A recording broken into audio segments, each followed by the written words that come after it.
نحمدہ ونصلی علی رسولہ الکریم اما بعد۔ محترم حضرات،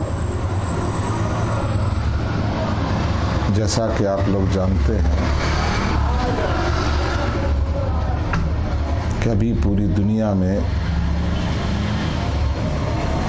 اسلام کے نام سے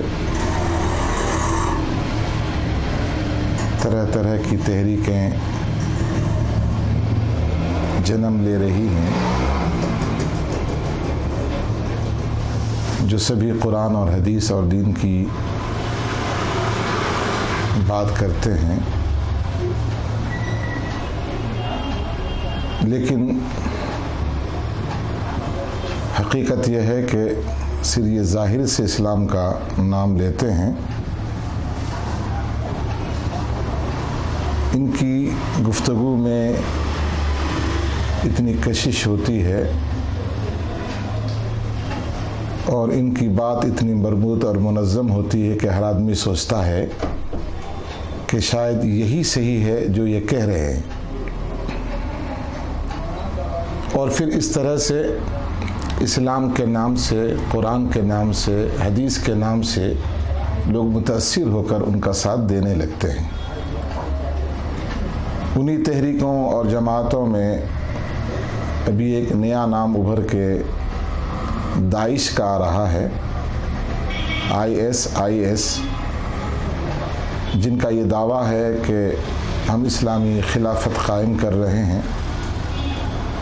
اور انہوں نے کسی کو اپنا خلیفہ بھی منتخب کر لیا ہے۔ پہلی بات تو یہ ہے کہ اسلامی خلافت کا مستحق کون ہے، اور اسلامی خلافت قائم کرنے کا کن کو حق ہے، اسلامی خلافت کے کیا شرائط ہیں، اسلامی خلیفہ کے لیے کیا خوبیاں، کیا صفات اور کیسا علم و فضل چاہیے، یہ مستقل الگ بحث ہے۔ کوئی بھی اٹھ کھڑے ہو کر اگر اپنے آپ کو اسلامی خلیفہ کہنے لگے تو مسلمانوں کا خلیفہ نہیں ہوتا، اس کو اسلامی خلافت نہیں کہا جائے گا۔ سر دست ہم یہ کہنا چاہتے ہیں کہ داعش کے نام سے جو اپنا ایک خلیفہ بنا کر کے وہ لوگ تحریک چلا رہے ہیں، میں سمجھتا ہوں کہ پڑھے لکھے طبقے کو یہ بات بتانے کی ضرورت نہیں ہے۔ جیسا کہ میڈیا کے ذریعے ہم تک خبریں پہنچ رہی ہیں،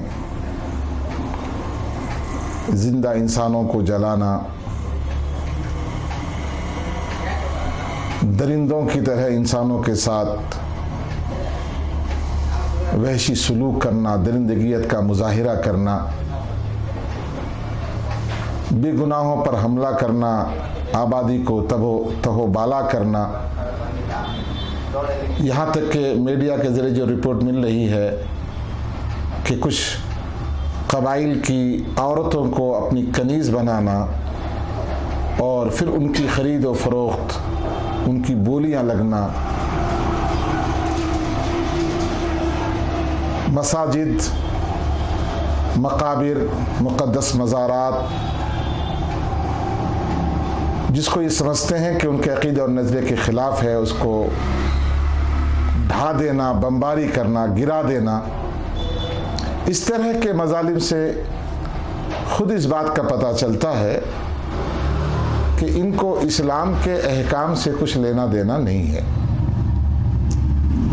جب وہاں کی حکومتیں خود موجود ہیں تو یہ الگ گروپ بنا کر کے حکومت وقت کے خلاف لڑنا خود یہ اسلامی تعلیمات کے خلاف ہے۔ اس کو جہاد کا نام دیا جا رہا ہے۔ جو ہمارا پڑھا لکھا نوجوان ہے، زیادہ دینی واقفیت نہیں ہے، ان کا نشانہ ایسے ہی لوگ ہیں، اور ان نوجوانوں کو جہاد کا نام دے کے، قرآن اور حدیث کا حوالہ دے کے، یا ممکن ہے کہ کچھ مادی لالچ دے کے ان کو پہلے پھنسایا جاتا ہے، ان کا برین واش کیا جاتا ہے، اور ان کو پھر منظم پلان کے تحت اپنے جال میں پھنسا کر اپنے کام کے لیے استعمال کرتے ہیں۔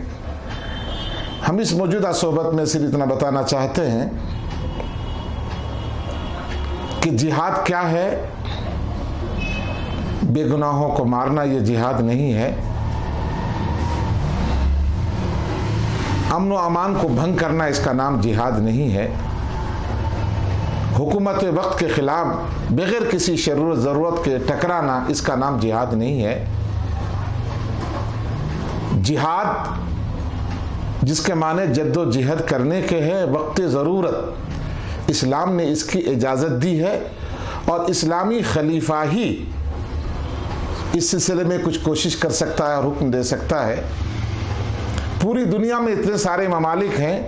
کہیں کے حکمران نے خلافت کا اعلان کیا اور نہ ہی جہاد کا اعلان کیا۔ یہ کچھ وہ لوگ ہیں کہ جو طرح طرح کی سازشوں میں مبتلا ہو کر، یا کچھ بڑی طاقتیں جو انہیں فنڈنگ کرتی ہیں، جو انہیں ہتھیار سپلائی کرتی ہیں تاکہ منظم انداز میں مسلمانوں کو تباہ کیا جائے، مسلمانوں کی طاقت کو منتشر کیا جائے، تو یہ منظم پلان کے تحت یہ سب کچھ کام ہو رہا ہے۔ ہمیں نہایت افسوس ہے کہ ہمارا یہ پڑھا لکھا کالج کا، یونیورسٹی کا لڑکا، طالب علم، گریجویٹ جو نہیں جانتا اور ان کے دھوکے میں آ جاتا ہے۔ ہم ان تمام نوجوانوں سے خصوصاً گزارش کرتے ہیں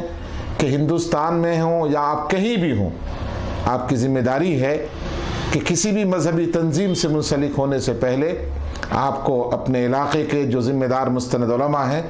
ان سے رابطہ قائم کرنا چاہیے، اور خصوصاً داعش کے بارے میں تو پوری دنیا کے تمام اسلامی اسکالروں نے، تمام علماء نے متفقہ طور پر کہا ہے کہ یہ داعش کا اسلام سے کوئی تعلق نہیں ہے، یہ خارجی فرقہ ہے جو اپنے سوا کسی کو بھی مسلمان نہیں سمجھتا۔ ہم ہندوستان میں رہتے ہیں، یہاں چاہے ہمارا سامنے جو بھی ہو، کسی بے گناہ کو مارنا چاہے وہ کسی مذہب کا بھی ہو، اس کو جہاد تو کیا، اس کو انسانیت بھی نہیں کہا جائے گا۔ اسلام تو یہ کہتا ہے کہ کسی ایک بے گناہ کا قتل پوری انسانیت کا قتل ہے۔ تو نوجوانوں کو ہم یہ تاکید کرنا چاہتے ہیں کہ وہ ایسی تنظیموں سے، ایسی تحریکوں سے بچے اور اپنا خیال رکھے، اپنے گھر والوں کا خیال رکھے، کبھی بھی ملک دشمن تحریکوں میں شامل نہ ہوں، اور خاص طور سے داعش جس کے نام سے ابھی دنیا میں ایک عجیب ہنگامہ بپا ہے، یہ جہاں کچھ